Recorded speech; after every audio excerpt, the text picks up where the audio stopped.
Hello दोस्तों, कैसे हो आप सभी लोग। Welcome back to my YouTube channel. आज हम स्टार्ट करते हैं एक हॉरर स्टोरी से, जो है महाकुंभ हॉरर स्टोरी जिसका नाम है। ये कहानी आपको सुनने में बहुत इंटरेस्ट आएगा, तो उसके लिए हम पहले स्टार्ट करते हैं अपनी लाइटिंग बनानी और चलावानी। महाकुंभ कहानी। आज की ये कहानी थोड़ी सी अलग है, जो दुनिया के सबसे बड़े मेले महाकुंभ के ऊपर है। करण त्रिपाठी एक 19 साल का नौजवान और अपने माता पिता और अपने बड़े भाई अमित के साथ महाकुंभ में गया था 2012 में, जो कि इलाहाबाद में था। महाकुंभ महाकुंभ का मेला बहुत पवित्र माना जाता है और इसका अनुभव अस्तित्व को बदलने वाला माना जाता है। पर करण के लिए ये एक रिलीजियस ट्रिप से ज़्यादा एडवेंचर था। उसने अपनी दादी से कई बार सुना था, यहाँ देव और असुर के किस्से छुपे हुए हैं। पर महाकुंभ के समय संगम का पानी अपने अंदर अलग सी शक्ति समेट लेता है। करण अपने परिवार के साथ संगम में स्नान करने पहुंचा, तो उसने देखा यहाँ लोग हर तरफ मंत्रों का उच्चारण कर रहे हैं और हवा में धूप की सुगंध है। करण ने स्नान करते वक्त एक अलग सी गर्मी महसूस करी, जैसे कि उसके आसपास का पानी उबल रहा हो। ये बात उसने अपने भाई अमित को बताई। अमित ने हंस के बोला कि ये तेरी इमेजिनेशन है करण, संगम का पानी पवित्र होता है। लेकिन करण का मन बेचैन होने लगा था। शाम के वक्त पूरे परिवार ने मेले में घूमने का प्लान बनाया। हर तरफ साधु और संतों की भीड़ थी। पूरे महाकुंभ में बड़े बड़े स्टॉल लगे हुए थे। तभी भी करण की नज़र एक साइड में बैठे हुए साधु पर पड़ी, और वो साधु बहुत अजीब सा था और उसका मुंह आसमान की तरफ और उसकी आंखें बिल्कुल सफ़ेद जैसे कि दूध की हों, और उसके होठ जैसे कुछ अनजान शब्दों का जाप कर रहे हों। करण एकदम से उसकी तरफ खींचा चला गया। करण ने अमित से कहा, अमित चलो देखते हैं ये साधु क्या कर रहा है। और साधु अपने ध्यान में लीन था। अमित ने उसको बोला कि उसे तंग करके उसकी भक्ति को भंग नहीं करना चाहिए, लेकिन करण ने उसकी एक ना सुनी और वो बाबा की ओर चलने लगा। करण ने बाबा के पास पहुंचते ही देखा कि वो अभी भी भक्ति में लीन थे। तो करण ने बाबा को 2-3 बार आवाज़ लगाई, तो उन्होंने कोई जवाब नहीं दिया। फिर मजाक के तौर पे करण ने पास से एक लकड़ी उठाई, बाबा को उस डंडी के तीखे कोने से छुआ।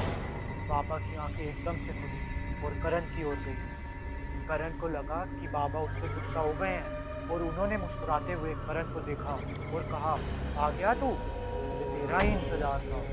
करण एकदम से थोड़ा घबरा गया। वो बोला, आप मुझे जानते हो बाबा?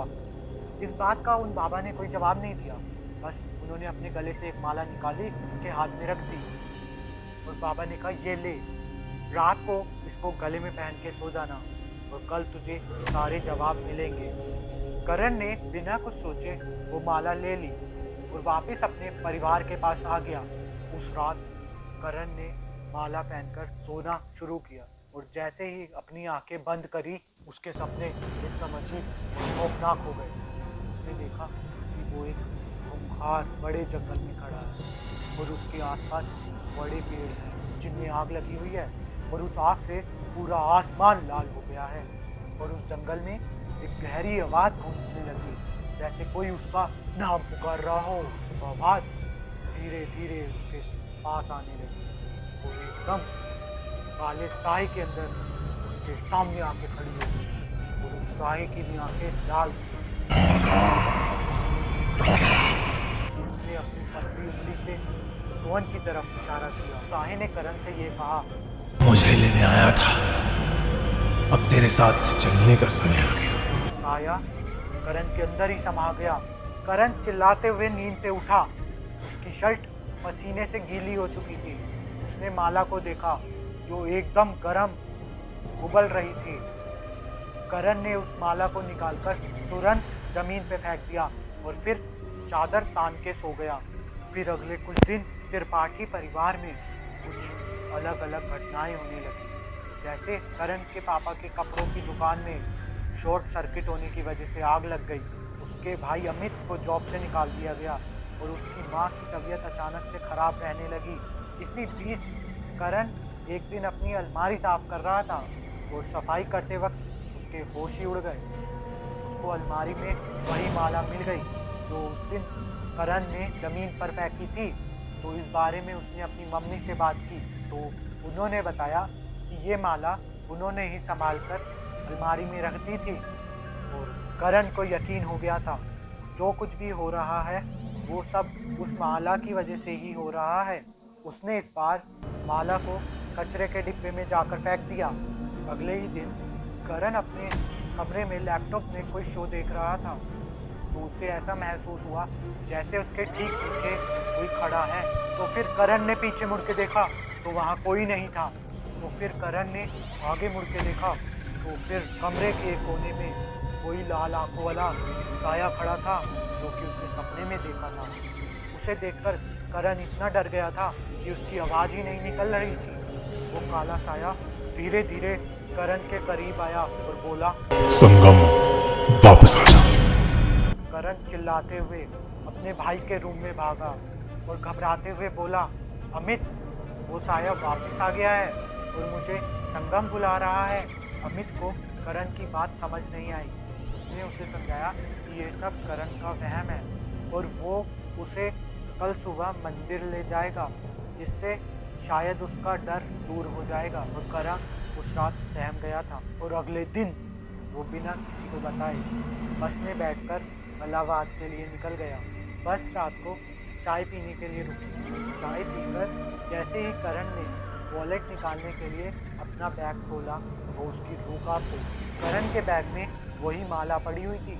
करण ने एक लंबी सांस ली और खुद को समझाया वो महाकुंभ जाकर उसी बाबा से मिलेगा और वो सब कुछ ठीक कर लेगा। वो पैसे देकर बस में बैठ गया। पूरे सफ़र में करण को महसूस होता रहा कहीं ना कहीं वो काला साया उसी के पास है, बिल्कुल उसके करीब। अगली सुबह करण महाकुंभ पहुंचकर मेले में उसी बाबा को ढूंढने लगा। और जैसे ही वो बाबा उसे मिले वो उनके चरणों में जा गिरा और फूट फूट कर रोने लगा। उस बाबा ने गुस्से में उससे कहा, मूर्ख, अब क्यों आया है मेरे पास? तूने एक साधु की आराधना भंग की थी, अब तू उसका दंड भुगत। करण के आंसू रुक ही नहीं रहे थे और वो अपनी गलती समझ गया था। उसने उस साधु से रो रो कर माफ़ी मांगी। कुछ समय बाद उस साधु को करण पे दया आ गई। उसने करण से माला वापस लेके अपने गले में डाल ली। अचानक ही करण को माला साधु के पास जाने से बहुत हल्का महसूस होने लगा। करण ने देखा कि वो काला साया बाबा के सिर पे खड़ा है और कुछ ही देर में वो बाबा के अंदर ही समा गया। उस दिन करण ने एक बार फिर महाकुंभ में स्नान किया और वो समझ गया कि भक्ति में लीन किसी साधु को कभी डिस्टर्ब नहीं करना चाहिए। और घर आकर उसने सब कुछ अपने परिवार को बताया और धीरे धीरे उसके परिवार पर आई सब प्रॉब्लम्स भी खत्म होती चली गई। करण और उसकी फैमिली इस बार प्रयागराज में हो रहे महाकुंभ में फिर से जा रहे हैं। आप में से कितने लोग महाकुंभ को जानते हैं? अगर हाँ, तो आप लोगों में से कितने लोग महाकुंभ जाने प्लान कर रहे हैं? हमें कमेंट सेक्शन में ज़रूर बताइए। हेलो, हाँ भाई करण, आ गए फिर। कैसी लगी कहानी? बढ़िया लगी तो वीडियो को लाइक कर देना और चैनल को सब्सक्राइब कर देना। मिलते हैं आपको अगली वीडियो में। Thank you for watching. Bye.